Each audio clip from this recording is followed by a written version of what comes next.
Good morning my dear student. तो आपको previous lecture में सक्सेस ऑफ बोथ का एटॉमिक मॉडल पढ़ा रहे थे कि बोथ का एटॉमिक मॉडल इतना सक्सेस क्यों है। तो उसमें कुछ पॉइंट्स हमने आपको बता दिए थे। तो आज ये चैप्टर फिनिश भी मतलब ये टॉपिक फिनिश भी हो रहा है आपका।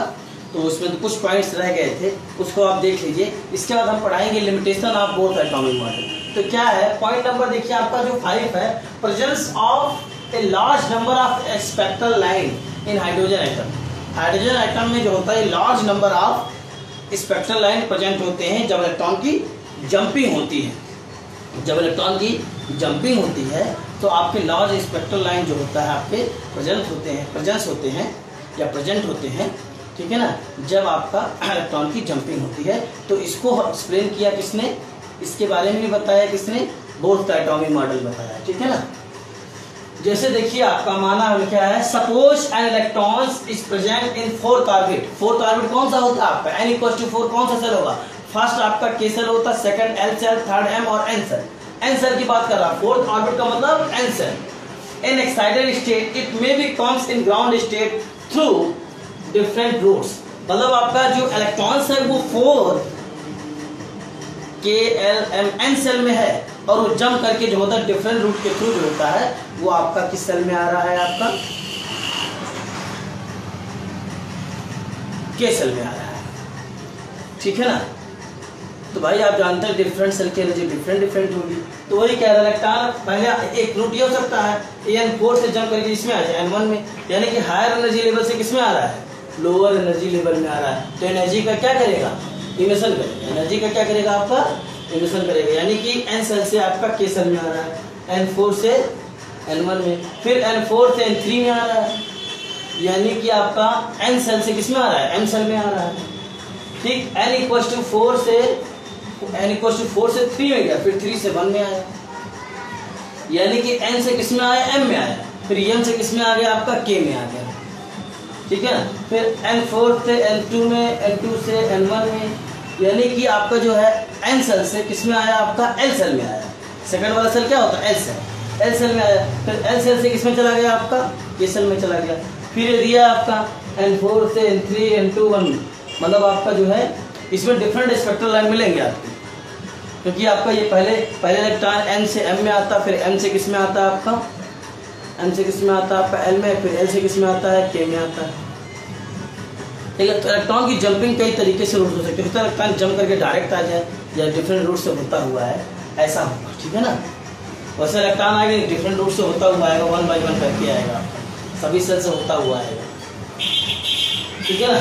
इन some atoms electrons may be excited to the third, मतलब आपका ये 4th ऑर्बिट और इलेक्ट्रॉन जो होता है एक्साइटेड स्टेट में है वो 3rd ऑर्बिट में, ठीक है ना। This electron may also adopt different route for coming down in the ground state.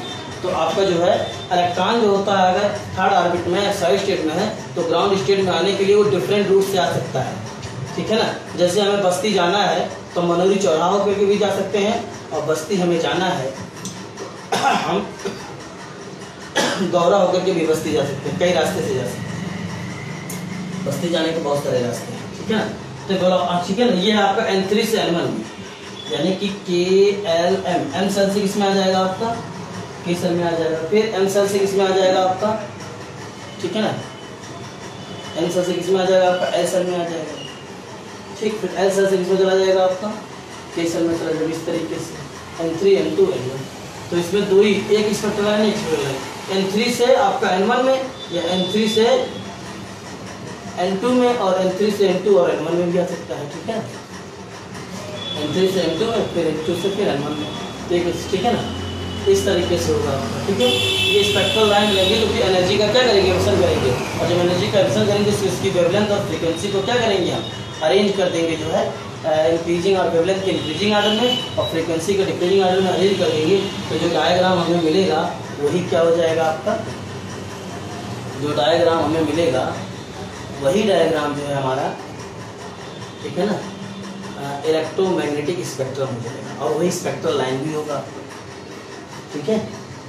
इसके बाद दिया वेलोसिटी ऑफ इलेक्ट्रॉन, यहाँ से भी न्यूमेरिकल आते हैं, वेलोसिटी ऑफ इलेक्ट्रॉन्स, इसको ये स्मॉल भी है, इट में भी calculated for the following formula, velocity of electron को जो होता है हम फार्मूले के द्वारा कैलकुलेट कर सकते हैं। वो क्या है, v = 2.19 × 10⁻⁶ z upon n। v = 2.19 × 10⁻⁶ z upon n metre पर सेकंड, ये यूनिट हो गया आपका। ये वेलोसिटी का आपका फार्मूला है। इसमें n जानते हैं क्या है, principal quantum number n = 1 2 3 number of orbits होता है। n क्या होता है, नंबर ऑफ ऑर्बिट्स। यह सेल कौन सा सेल है आपका, और z आपका एटॉमिक नंबर होता है। z क्या होता है, आपका एटॉमिक नंबर होता है। ठीक, फिर आते हैं some facts about velocity of electron. कुछ फैक्ट्स हैं जो है वेलोसिटी ऑफ इलेक्ट्रॉन्स के बारे में। आप जानते हैं कि किसी इलेक्ट्रॉन की जो वेलोसिटी होती है वो आपका n के क्या इनवर्सली प्रोपोर्शनल है।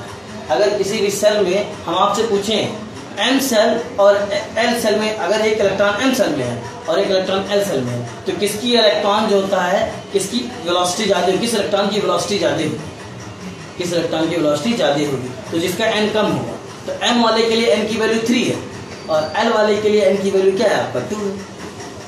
तो जिसका n कम होगा उससे जिसका n कम होगा उस सेल में जो इलेक्ट्रॉन होंगे उसकी वेलोसिटी ज़्यादा होगी। यहाँ पे देखिए कि जो वेलोसिटी ऑफ इलेक्ट्रॉन्स है वो इनवर्सली प्रोपोर्शनल किसके है, 1/n। b inversely proportional 1/n, small n है आपका। अगर n की वैल्यू इंक्रीज कर रहा है तो वेलोसिटी इलेक्ट्रॉन की क्या करेगा, आपका डिक्रीज करेगा। तो ये पहला पॉइंट है। Velocity of electron decreases with the increase in the value of n। जब n की वैल्यू क्या करेगा, फार्मूले से इंक्रीज करेगा, तो v की वैल्यू क्या करेगा, डिक्रीज करेगा, यानी कि v inversely proportional 1/n। Second point देखिए, as the positive charge on the species, ठीक है ना, increases velocity of the electrons, ठीक है ना, इलेक्ट्रॉन्स आल्सो इंक्रीजेज। मतलब कह रहा है अगर किसी भी स्पीसीज पर पॉजिटिव चार्ज इंक्रीज कर रहा है तो उसकी वेलोसिटी क्या कर जाएगी, आपका इंक्रीज कर जाएगा। कैसे बेटा, इसको समझिए। ये पॉइंट पूछा गया बेटा, बहुत इंपॉर्टेंट पॉइंट है, ठीक है। ये क्वेश्चन IIT में पूछा गया, इसको एक्सप्लेन करते हैं। देखिए ध्यान से देखिए सब लोग, जो है ब्लू वाले से एक्सप्लेन करते हैं। ये हमारे पास एक सोडियम आइटम है Na, इसका एटॉमिक नंबर हम जानते हैं 11 होता है और मास नंबर जो होता है कितना होता है आपका 13 होता है। मास नंबर आपका 23 और एटॉमिक नंबर 11। इसका अगर हम इलेक्ट्रॉनिक कॉन्फ़िगरेशन करते हैं तो KLM 281, ठीक है। यानी कि इसमें आपका जो m वाला है आपका n इक्वल टू कितना हो जाएगा आपका n इक्वल टू 3 m वाले के। लेकिन जब एक इलेक्ट्रॉन सोडियम निकाल देगा बेटा, ठीक है ना, एक इलेक्ट्रॉन सोडियम निकाल देगा तो बचेगा 2 यानी कि एक सेल कम हो जाएगा। 1 इलेक्ट्रॉन Na प्लस का इलेक्ट्रॉनिक कॉन्फ़िगरेशन क्या होगा, Na प्लस का इलेक्ट्रॉनिक कॉन्फ़िगरेशन क्या होगा 2,8, यानी कि जब आपका सोडियम एटम था तो इसमें कितने सेल थे, 3 सेल थे, यानी एटम का साइज बिगड़ था। लेकिन जब सोडियम ने 1 इलेक्ट्रॉन रिमूव कर दिया तो आपके कितने सेल बचे ही, आपके 2 सेल बचे। तो यानी कि आपका नंबर ऑफ सेल डिक्रीज कर गया, यानी कि इलेक्ट्रॉन न्यूक्लियस के क्या आ गया, क्लोजर आ गया। यानी कि क्या कर जाएगा आपका वेलोसिटी, इलेक्ट्रॉन की वेलोसिटी किसकी ज़्यादा होगी, Na प्लस की, क्योंकि भाई ये आपका इसमें 2 ही सेल है, इसमें 3 सेल है, ठीक है ना। तो आपका क्या हो जाएगा, इलेक्ट्रॉन की वेलोसिटी क्या कर जाएगी आपका, इसकी ज़्यादा होगी। Na प्लस में जो इलेक्ट्रॉन है उसकी वेलोसिटी इससे क्या होगी, सोडियम से ज़्यादा होगी जिस ऑर्बिट का लेंगे आप, ठीक है ना। क्योंकि अट्रैक्शन फोर्स भी क्या कर जाएगा, आपका इंक्रीज कर जाएगा। अट्रैक्शन फोर्स भी क्या कर जाएगा, इंक्रीज कर जाएगा। एक पढ़ेंगे जेड इफेक्टिव न्यूक्लियर चार्ज, ठीक है ना। इलेक्ट्रॉन आपके न्यूक्लियस के क्लोजर आ जाएगा आपका, तो इससे क्या हो जाएगा, आपका जो अट्रैक्शन फोर्स इंक्रीज कर जाएगा तो वेलोसिटी क्या कर जाएगा, आपका इंक्रीज कर जाएगा, ठीक है ना। समझना है कि अगर पॉजिटिव चार्ज इंक्रीज कर रहा है स्पीसीज में तो उसकी वेलोसिटी क्या कर जाएगी, आपकी इलेक्ट्रॉन उसमें जो प्रेजेंट है उसकी वेलोसिटी क्या होगी, इंक्रीज कर जाएगी। कैसे इंक्रीज कर जाएगी, वो सोडियम के एग्जाम्पल से हमने आपको बता दिया, सोडियम के एग्जाम्पल से।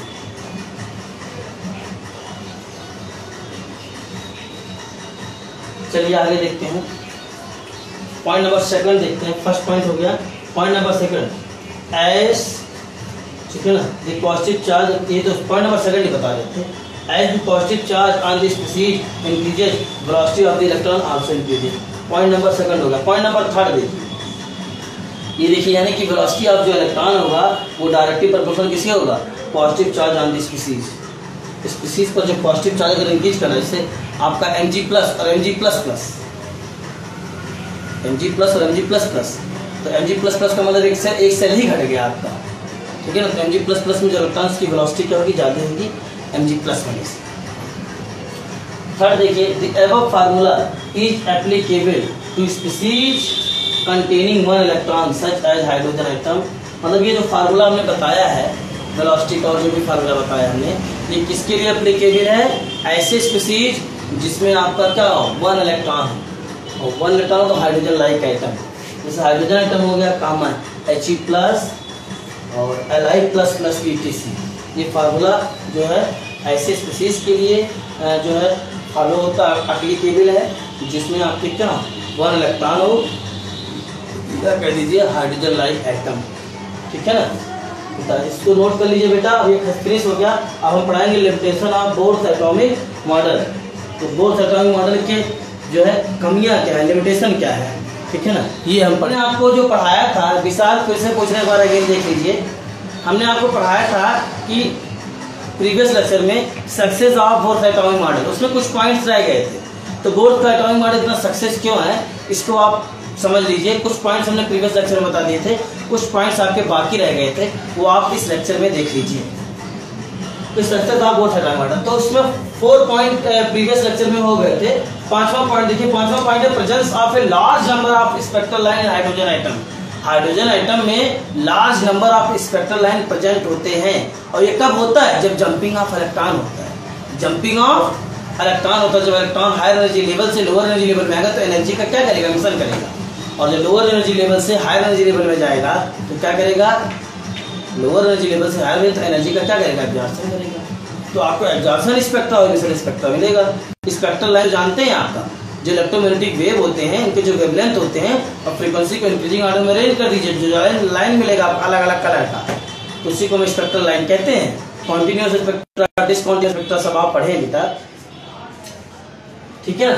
तो पहला दिया तो वही स्पेक्ट्रल लाइन दिया बेटा। देखो, अगर एक इलेक्ट्रॉन कोई बता रहा है, suppose an electron is present in the fourth orbit in excited state. एक इलेक्ट्रॉन जो होता है वो फोर्थ ऑर्बिट में प्रेजेंट है, और फोर्थ ऑर्बिट कौन सा होता है, किसी भी एटम का है, एन सेल होता है, n = 1 है तो k सेल। आप लोग पीछे का नहीं पढ़ेंगे बेटा तो समझ में नहीं आएगा। चैप्टर छूट गया तो समझ लीजिए 3 नंबर आपका नीट में आपका छूट गया, कुछ नहीं कर पाएंगे नीट में, ठीक है ना। तो ये चैप्टर बहुत इंपॉर्टेंट है, बता दे रहा हूँ। ये और एक केमिकल बॉन्डिंग एक चैप्टर है, लेकिन केमिकल बॉन्डिंग को पूरा हट ही गया सिलेबस से आपके। केमिकल बॉन्डिंग एक ऐसा चैप्टर है जो IIT और नीट में 2-2 क्वेश्चन उसके पक्के, 2 क्वेश्चन की क्वेश्चन हर साल आते हैं, ठीक है ना। केमिकल बॉन्डिंग वो टॉपिक इस बार डिलीट हो गया, आपके सिलेबस में है नहीं था, लेकिन इस बार डिलीट हो गया है। केमिकल बॉन्डिंग पूरा चैप्टर ही हटा दिया है, और पीरियोडिक टेबल को हटा देना चाहिए था, केमिकल बॉन्डिंग को नहीं हटाना चाहिए था, लेकिन पता नहीं किस दिमाग से वो केमिकल बॉन्डिंग चैप्टर को ही हटा दिए है। चलिए, सारे स्टेट इट में come in ground state through different routes as shown below, ठीक। N4 जो है आपका से इलेक्ट्रॉन किसमें जा रहा है, N1 में जा रहा है, यानी N4 का मतलब कौन सा आपका सेल होगा, आपका N सेल। N सेल में किसमें जा रहा है, आपका K सेल में जा रहा है, यानी कि हायर एनर्जी लेवल से लोअर एनर्जी का क्या करेगा, मिशन करेगा आपका, ठीक है ना। और इलेक्ट्रॉन क्या डायरेक्ट N4 से N1 में आ जाएगा भाई, N4 से डायरेक्ट N1 में आ जाएगा, N4 से N3 में आ गया, N2 में आ गया, N1 में आएगा। डायरेक्ट भले है लेकिन रास्ता तो पड़ेगा ही, ठीक है, रास्ता तो पड़ेगा ही, रास्ते में तो पड़ेगा ही। सर आपका जब आपका इलेक्ट्रॉन N से जंप करके K में आएगा तो रास्ते में तो पड़ेगा ही पड़ेगा आपका ऑर्बिट ना, वो आपका जो है M ऑर्बिट और L ऑर्बिट। और N3 आपका N4 से N3 में जाएगा आपका, तो आपका क्या हो जाएगा, इससे इसमें भी स्पेक्ट्रल लाइन मिलेंगे, आपका इमिशन होगा आपका N सेल से किसमें जाएगा आपका, ये N सेल वाला कितना हो जाएगा आपका N सेल, ठीक है। फिर N सेल वाला आपका ये N = 4 किसका होता है, N सेल। 4 से 3 में जाएगा तो कौन सा सेल हो जाएगा आपका, M सेल। और 3 से आपका जो है आपका उसमें जाएगा तो कौन सा सेल आपका हो जाएगा, K सेल। N1 का मतलब K सेल। फिर आपका इलेक्ट्रॉन 4 से 2 से 1 में, यानी कि 4 वाला N सेल होगा, और 2 वाला कौन सा सेल होगा, L, और N1 वाला कौन सा होगा आपका ये आपका के सेल, फिर आपका एन, इसके बाद एम एल के, ठीक है ना, जम करके जाएगा। तो इसमें एनर्जी का मिश्रण करेगा। तो भाई जब इलेक्ट्रॉन आपका N4 से N2 में जाएगा तो वेवलेंथ का जो है इमिशन करेगा आपका N2 से N2, तो वेवलेंथ का, उसी वेवलेंथ को हम क्या कर दें, इंक्रीजिंग ऑर्डर में अरेंज कर दे, तो डिफरेंट स्पेक्ट्रल लाइन मिलेगा आपका। कोई डिफरेंट ऑर्बिट्स की एनर्जी डिफरेंट है ना, तो जो आपको वेवलेंथ मिलेगा या फ्रीक्वेंसी मिलेगा वो डिफरेंट मिलेगा, तो स्पेक्ट्रल लाइन भी अलग अलग मिलेगा आपको, ठीक है। तो एक्सरसाइज में ग्राउंड स्टेट में आने के लिए इलेक्ट्रॉन क्या हो जाएगा, वैसे इलेक्ट्रॉन आपका जिस आपका ऑर्बिट्स में है वो उसका ग्राउंड स्टेट या नॉर्मल स्टेट होता है, लेकिन एनर्जी दे देंगे तो वो आपका किसमें चला जाएगा, एक्साइटेड स्टेट में। और कितने टाइम तक रहेगा एक्साइटेड स्टेट में इलेक्ट्रॉन, 10⁻⁻8 सेकंड तक। फिर वो इलेक्ट्रॉन किसमें जम करके आ जाएगा, आपका ग्राउंड स्टेट में ही आ जाएगा। जैसे आपका हाइड्रोजन का इलेक्ट्रॉन है वो के सेल में है, के सेल में उसको हमने एनर्जी इतनी दे दी कि इलेक्ट्रॉन के सेल से जम करके किसमें चला गया, आपका एन सेल में चला गया। एन सेल में गया तो वो एन सेल का जो इलेक्ट्रॉन एन सेल में गया है वो इलेक्ट्रॉन का एक्साइटेड स्टेट होगा, लेकिन वो हमेशा के लिए इलेक्ट्रॉन नहीं रहेगा आपका। वो इलेक्ट्रॉन 10⁻⁸ सेकंड तक आपका एन सेल में रहेगा इलेक्ट्रॉन, फिर वो जम करके एन सेल से किसमें आ जाएगा, आपका के सेल में आ जाएगा। तो जिस एनर्जी का जो है आपका इलेक्ट्रॉन, जिस एनर्जी का जो एनर्जी इलेक्ट्रॉन एब्जॉर्ब किया था जब इलेक्ट्रॉन के सेल से एन सेल में गया था, और जब एन सेल से के सेल में आएगा तो उसी एनर्जी का क्या कर देगा, इमिशन कर देगा, ठीक है ना। तो ग्राउंड स्टेट में आ जाएगा, क्योंकि ग्राउंड स्टेट में इलेक्ट्रॉन स्टेबल होता है।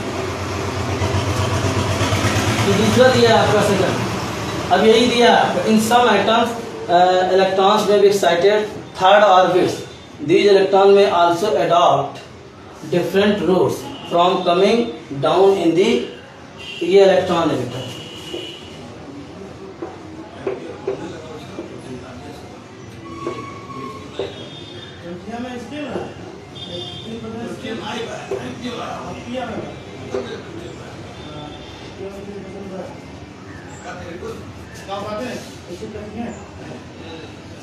N3 बेटा से N1 में, यानी कि N3 का मतलब कौन सा चला जाएगा, M, और N1 का मतलब K, N3 का मतलब M, और N2 का मतलब L, और N1 का मतलब K, ठीक है ना। ये हो जाएगा आपको, इसमें भी स्पेक्ट्रल लाइन मिलेगा। अब वेलोसिटी ऑफ इलेक्ट्रॉन से क्या बेटा, आपका वेलोसिटी ऑफ इलेक्ट्रॉन को हम v से डिनोट करते हैं। तो मतलब किसी भी ऑर्बिट में, जैसे के इलेक्ट्रॉन के सेल में है, एल सेल में, एन सेल में, एन सेल में है, किस सेल में है और उसकी इलेक्ट्रॉन की स्पीड कितनी होगी, वेलोसिटी कितनी होगी, वो हम इस फार्मूले से क्या कर सकते हैं, कैलकुलेट कर सकते हैं। It may be calculated from the following formula, v equals to 2.19 into 10 to the power 6 into z upon n। यहाँ पे v n जो होता है वो नंबर ऑफ सेल है। अगर n इक्वल्स टू 1 है तो k सेल है, n इक्वल्स टू 2 है तो l सेल है, n इक्वल्स टू 3 है तो m सेल है, n इक्वल्स टू 4 है तो n सेल है, n इक्वल्स टू 5 है तो mn o सेल है, n इक्वल्स टू 6 है तो p सेल है, n इक्वल्स टू 7 है तो q सेल है, ठीक है ना। और z आपका एटॉमिक नंबर है, z क्या है, एटॉमिक नंबर है। और वेलोसिटी की यूनिट आएगी, किसमें आएगी, मीटर पर सेकंड में, यानी कि mks यूनिट है, ठीक है। फिर आपका दिया है some fact about velocity, velocity के बारे में देखिए। यहाँ पे वेलोसिटी जो है इनवर्सली प्रोपोर्शनल है स्मॉल n के। अगर n की वैल्यू 1 2 3 अगर इंक्रीज कर दी जाएगी, यानी कि इलेक्ट्रॉन जैसे जैसे न्यूक्लियस से आगे होता जाएगा उसकी वेलोसिटी क्या होती जाएगी, डिक्रीज करती जाएगी। क्यों ऐसा होता है, क्योंकि फोर्स ऑफ अट्रैक्शन क्या होता है, डिक्रीज कर जाता है जब न्यूक्लियस से इलेक्ट्रॉन अवे होता है, ठीक है ना। तो आपका n की वैल्यू 1 2 3 4 है, तो अगर n की वैल्यू क्या कर रहा है, आपका इंक्रीज कर रहा है, तो वेलोसिटी इलेक्ट्रॉन की क्या करेगा, आपका डिक्रीज करेगा। वही कह रहा है some fact about velocity of electron, these are following. पहला पॉइंट है velocity of electron decreases with the increase in the value of small, ठीक है ना। वेलोसिटी ऑफ इलेक्ट्रॉन्स क्या करेगा, आपका डिक्रीज करेगा जब n की वैल्यू क्या करेगा, इंक्रीज करेगा। n की वैल्यू अगर k है, n की वैल्यू अगर 1 है तो k सेल होगा, n की वैल्यू अगर 2 है तो l सेल होगा। तो इलेक्ट्रॉन किसमें ज्यादा होगा, आपका k वाले में ज्यादा होगा, k वाले में, जिसके लिए n की वैल्यू कम हो। तो n की वैल्यू k के लिए कम होगी, तो इलेक्ट्रॉन की जो वेलोसिटी होगी वो k वाले सेल में ज़्यादा होगी किससे, l वाले सेल में। इसका रीजन ये है आपका, क्योंकि इलेक्ट्रॉन्स क्या होगा, जैसे मान लीजिए ये आपका एटम है, ये एटम का क्या न्यूक्लियस है, न्यूक्लियस के राउंड से ये ऑर्बिट्स है, ये k सेल हो गया और ये l सेल हो गया, एक इलेक्ट्रॉन k सेल में है, एक इलेक्ट्रॉन l सेल में है। आपका देखिए ये न्यूक्लियस क्या आप जानते हैं, F कूलॉम्स लॉ आप जानते हैं, F = 1/4 pi epsilon naught और Q1 Q2 अपॉन r²। ठीक है ना। तो जब इलेक्ट्रॉन के सेल में इलेक्ट्रॉन न्यूक्लियस के ज्यादा क्लोज है तो इलेक्ट्रॉन पर नेगेटिव चार्ज होता है और न्यूक्लियस पे कैसा चार्ज होता है, पॉजिटिव चार्ज। तो इसमें फोर्स ऑफ अट्रैक्शन क्या स्ट्रॉन्ग, फोर्स ऑफ जो अट्रैक्शन है आपका, जो के सेल के पास जो इलेक्ट्रॉन होगा उसका न्यूक्लियस के प्रति जो है फोर्स ऑफ अट्रैक्शन क्या होगा आपका, स्ट्रॉन्ग होगा। और जब फोर्स ऑफ अट्रैक्शन स्ट्रॉन्ग होगा तो इलेक्ट्रॉन तेजी से क्या करेगा, फास्टली क्या करेगा, न्यूक्लियस के अराउंड क्या करेगा, मूव करेगा आपका। ठीक है ना। लेकिन जो एल सेल है ये आपका जो है, इसमें इलेक्ट्रॉन जो होता है न्यूक्लियस से थोड़ा सा आगे है, तो अट्रैक्शन फोर्स इसमें क्या होगा कि आर जो होता है चार्ज के बिटवीन डिस्टेंस होता है, पॉजिटिव चार्ज या नेगेटिव चार्ज, तो आर जो होता है जो है पॉइंट चार्ज के बिटवीन क्या होता है, डिस्टेंस होता है। अगर टू चार्ज के बिटवीन डिस्टेंस क्या कर रहा है, इंक्रीज कर रहा है, तो जो force of two opposite charge के बिटवीन अगर डिस्टेंस क्या कर रहा है, इंक्रीज कर रहा है, तो जो फोर्स ऑफ अट्रैक्शन है वो डिक्रीज करेगा। तो फोर्स ऑफ अट्रैक्शन एल और न्यूक्लियस में जो फोर्स ऑफ अट्रैक्शन होगा वो आपका के वाले इलेक्ट्रॉन से कम होगा। तो इस वजह से जो एल सेल में इलेक्ट्रॉन है उसकी वेलोसिटी क्या होगी, लेस होगी, किससे, आपका के वाले सेल में जो इलेक्ट्रॉन है। चलिए आगे देखते हैं। बेटा अब आ जाते हैं इसमें, देखिए पॉइंट नंबर 2 देखते हैं। ठीक, as the positive charge on the species increases velocity of the electron also increase. अगर मतलब क्या होता है, किसी भी स्पीसीज में पॉजिटिव चार्ज इंक्रीज करता है तो उस इलेक्ट्रॉन की वेलोसिटी क्या होती है, इंक्रीज कर जाती है। कैसे देखिए, क्योंकि पॉजिटिव चार्ज बढ़ जाता है आपका। जैसे देखिए, और जो कैसे बढ़ता है, देखिए आपका ये सोडियम एटम है, सोडियम एटम का एटॉमिक नंबर आपका 11 होता है और मास नंबर 23 होता है। इसका अगर इलेक्ट्रॉनिक कॉन्फ़िगरेशन होगा तो 281, तो K shell, L shell, M shell. ठीक है ना। लेकिन अगर एक इलेक्ट्रॉन अगर हम निकाल दें, ये आपका Na+ हो गया, Na+ हो गया, तो Na+ से ही इलेक्ट्रॉन निकलेगा आपका 1m वाला, तो 28 हो जाएगा। कितना हो जाएगा, 28। अब बताइए इलेक्ट्रॉन न्यूक्लियस के नजदीक हो गया कि नहीं हो गया आपका, बताइए। अट्रैक्शन फोर्स एक सेल कम हो गया आपका इलेक्ट्रॉन निकालने से। वैसे भी इस पर पॉजिटिव चार्ज आ गया आपका, ठीक है ना, यानी कि इलेक्ट्रॉन लेस हो गया आपका और पॉजिटिव चार्ज आपका जो है डोमिनेट कर रहा है इसमें। अट्रैक्शन फोर्स क्या कर जाएगा, ठीक है ना, सेल भी कम हो गया आपका। भाई पहले इलेक्ट्रॉन जो था वो एम सेल में भी इलेक्ट्रॉन था, लेकिन इस बार जब एक इलेक्ट्रॉन निकाल दे तो एम सेल में इलेक्ट्रॉन नहीं है। अब इलेक्ट्रॉन किसका देखेंगे हम, एल सेल का देखेंगे, तो ये क्लोजर ज्यादा हो गया, तो वेलोसिटी ज्यादा नहीं होगी। Na+ में जो इलेक्ट्रॉन है उसकी वेलोसिटी क्या होगी, सोडियम एटम से क्या होगी, ज्यादा होगी। Na+ का जो इलेक्ट्रॉन्स होगा वो सोडियम एटम के इलेक्ट्रॉन से, जो Na+ में जो इलेक्ट्रॉन होगा उसकी जो वेलोसिटी होगी वो सोडियम एटम से क्या होगा, अधिक होगा, ज्यादा होगा, क्योंकि न्यूक्लियस के क्या हो गया, क्लोज हो गया। ठीक है, चलिए आगे देखते हैं। आगे देखते हैं पॉइंट नंबर 3 देखिए बेटा। Point number 3, the above formula is applicable to species containing one electron such as hydrogen atom। मतलब ये जो फार्मूला है आपका जो दिया गया है, ठीक है ना, ये एप्लीकेबल किसके लिए, ऐसे स्पीसीज जिसमें 1 इलेक्ट्रॉन है या हाइड्रोजन लाइक एटम। ठीक है ना। तो देखिए आपका हाइड्रोजन एटम, इसमें ये फार्मूला एप्लीकेबल है। He+, हीलियम का एटॉमिक नंबर 2 होता है और 2 इलेक्ट्रॉन होने चाहिए, लेकिन He+ से एक इलेक्ट्रॉन निकाल दिया तो 1 इलेक्ट्रॉन, यानी कि ये भी हो जाएगा आपका He+। और Li++, लिथियम का एटॉमिक नंबर 3 होता है तो 3 इलेक्ट्रॉन होते हैं, लेकिन Li++ में 1 इलेक्ट्रॉन है, 2 इलेक्ट्रॉन रिमूव कर दिया, Li++ है, 2+ है, तो ये भी हो जाएगा। पॉइंट नंबर 3 हो गया। पॉइंट नंबर 4 देखिए कह रहा है, the velocity of electron in the same orbit of hydrogen atom, the velocity of electron in the same orbit of hydrogen atom oblique He+ and Li+ decreases in the order। ठीक है ना भाई। देखिए जिसमें पॉजिटिव, अभी भी हमने पढ़ा 3rd पॉइंट में, जिसमें पॉजिटिव चार्ज ज्यादा होगा, जिसमें पॉजिटिव चार्ज मोर होगा ठीक है ना, उसमें इलेक्ट्रॉन की वेलोसिटी क्या होगी, हाई होगी। Li plus plus is greater than He plus is greater than, यानी कि वेलोसिटी आपका Li प्लस प्लस है, इससे सबसे ज़्यादा है, उससे कम आपका He प्लस का, और सबसे कम किसका होगा आपका हाइड्रोजन एटम का। ठीक है अब बेटा कोई प्रॉब्लम हो तो पूछ लीजिए इसके आगे, एक बार और अगेन एक्सप्लेन करते हैं, नहीं प्रॉब्लम हो तो फिर आगे पढ़ें हम limitation of Bohr's atomic model पढ़ाएं। देखिए बेटा पहला पॉइंट जो है हमारा लिमिटेशन, ये हम पढ़ेंगे limitation of Bohr's atomic model. Limitation of Bohr's atomic model, these are following. तो बोर्स एटॉमिक मॉडल के कुछ लिमिटेशन है, उसको देख लीजिए, मतलब कह सकते हैं बोर्स एटॉमिक मॉडल के लायक कमियां क्या क्या हैं। ठीक है, उसको हम देख लेते हैं। तो फर्स्ट आपका है कि आपका फर्स्ट लिमिटेशन इनका बोर्स एटॉमिक मॉडल का ये है कि इन्होंने जो है बताया, ठीक है, कि आपका जो बोर्स है एक्सप्लेन दी बिहेवियर ऑफ, जो होता है ओनली दोज एटम जो है या आयंस है ओनली वन इलेक्ट्रॉन। जो बोर्स का एटॉमिक मॉडल है ये किसको एक्सप्लेन करता है, ऐसे एटम्स या आयन को एक्सप्लेन करता है या मॉडल जिसमें ओनली वन इलेक्ट्रॉन हो। लेकिन कोई ऐसा एटम हो जिसमें वन से ग्रेटर इलेक्ट्रॉन हो, उसके लिए बोर्स का एटॉमिक मॉडल क्या हो जाता है आपका, फेल हो जाता है।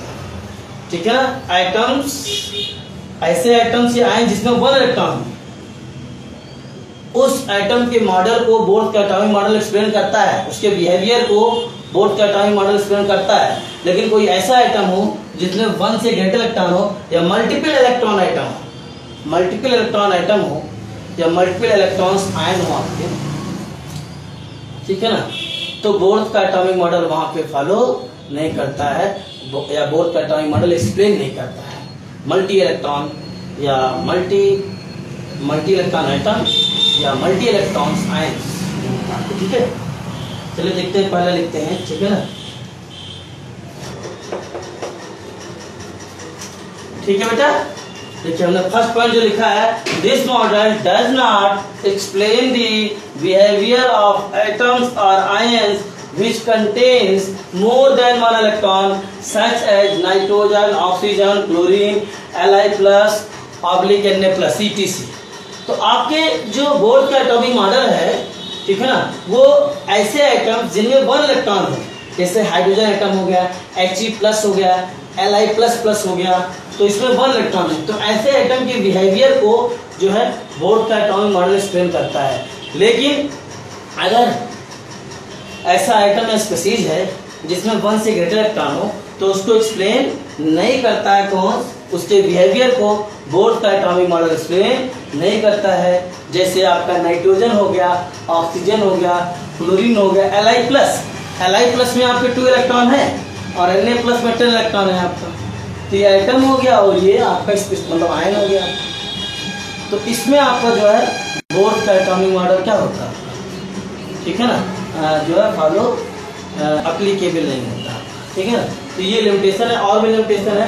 ठीक है ना, ठीक है ना, बोर्स एटॉमिक, सेकंड पॉइंट देखिए क्या है, bourse atomic model does not explain the Zeeman effect and star effect. जो बोर्स का एटॉमिक मॉडल होता है, ठीक है ना, वो Zeeman effect and star effect को क्या करता है, एक्सप्लेन नहीं करता है।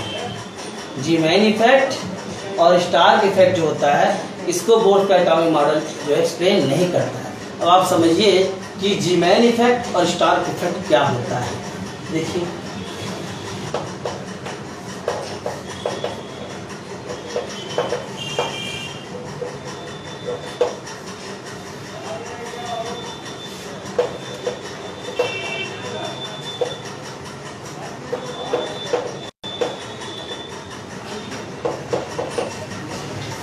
देखिए जीमैन इफेक्ट क्या होता है बेटा, Zeeman effect splitting of spectral lines under the influence of magnetic field. ठीक है ना, splitting of spectral lines under the influence of magnetic field is called Zeeman effect. ठीक है ना, आपका जो हाइड्रोजन आइटम होता है, इसमें आपके क्या होते हैं, डिफरेंट ऑर्बिट्स होते हैं, डिफरेंट ऑर्बिट्स होते हैं, K shell, L shell, M shell, N shell, O shell. तो इलेक्ट्रॉन जब जंप करके जो होता है O सेल से K सेल में आएगा, तो आपका एनर्जी का क्या करेगा, मिसल रहेगा, जिसका वेवलेंथ क्या होगा, आपका डिफरेंट होगा। ठीक, इसमें स्पेक्ट्रल लाइन मिलेगा। अभी आपने पढ़े स्पेक्ट्रल लाइन, डिफरेंट वेवलेंथ होगा तो स्पेक्ट्रल लाइन होगा आपका। और जब आपका ये वेवलेंथ निकलेगा तो इसमें यहाँ पे क्या करिए, मैग्नेट लगा दीजिए। क्या लगा दीजिए, मैग्नेटिक फील्ड अप्लाई कर दीजिए। जब ये रेज निकल रहा है, जब ये रेज क्या कर रहा है भाई, इलेक्ट्रॉन जंप करके आपका हायर ऑर्बिट एनर्जी लेवल से लोअर ऑर्बिट में आ रहा है, तो एनर्जी का क्या करेगा, एमिशन करेगा। और जब एनर्जी आपका एमिट करे तो उसके सामने बगल में जब रेज निकलेगा तो रेज स्ट्रेट लाइन में निकलेगा, उसके बगल में क्या मैग्नेट लगा दीजिए। और जब मैग्नेट लगा देंगे तो क्या हो जाएगा, आपका जो आपका वेवलेंथ निकलेंगे उनमें जो वेवलेंथ होगा, आपका जो स्पेक्ट्रल लाइन होगा वो डिफरेंशिएट कर जाएगा, स्प्लिटिंग हो जाएगी। डिफरेंट वेवलेंथ के जो रेज एक ही में होंगे सबको अलग अलग कर देगा, स्प्लिट कर देगा। डिफरेंट वेवलेंथ के जो आपके इलेक्ट्रोमैग्नेटिक वेव होंगे, जो आपका आइटम से निकलेंगे, जब इलेक्ट्रॉन जंप करके लोअर ऑर्बिट से हायर ऑर्बिट में जाएगा और जैसे निकलेगा उसके बाहर आप क्या लगा दीजिए, मैग्नेटिक फील्ड अप्लाई कर दीजिए, तो आपकी जो स्पेक्ट्रल लाइन होगी उसकी स्प्लिटिंग हो जाएगी। मतलब डिफरेंट वेवलेंथ के जो रेज आपके निकलेंगे आइटम से वो अलग अलग हो जाएंगे आपको, तो उसी को हम क्या कहते हैं, जीमैन इफेक्ट कहते हैं। क्या, तो ये आपका हो गया, ठीक है ना। तो आपके जो रेज निकलेंगे इसे स्पेक्ट्रल लाइन जो होंगे इसकी स्प्लिटिंग हो जाएगी, अलग अलग हो जाएगी। डिफरेंट एनर्जी के, डिफरेंट वेवलेंथ के, डिफरेंट फ्रीक्वेंसी के रेज अलग अलग होगी, उसकी स्प्लिटिंग हो जाएगी। तो इसी को हम क्या कहते हैं, और स्प्लिटिंग ऑफ स्पेक्ट्रल लाइन जो होता है मैग्नेटिक फील्ड में हो तो उसे जीमैन इफेक्ट कहते हैं, और जब यही इलेक्ट्रिक फील्ड में हो तो उसे हम क्या कहते हैं, Stark effect, STARK, Stark effect कहते हैं। स्टार्क इफेक्ट भी समझ लीजिए, आप अलग से लिख लीजिए।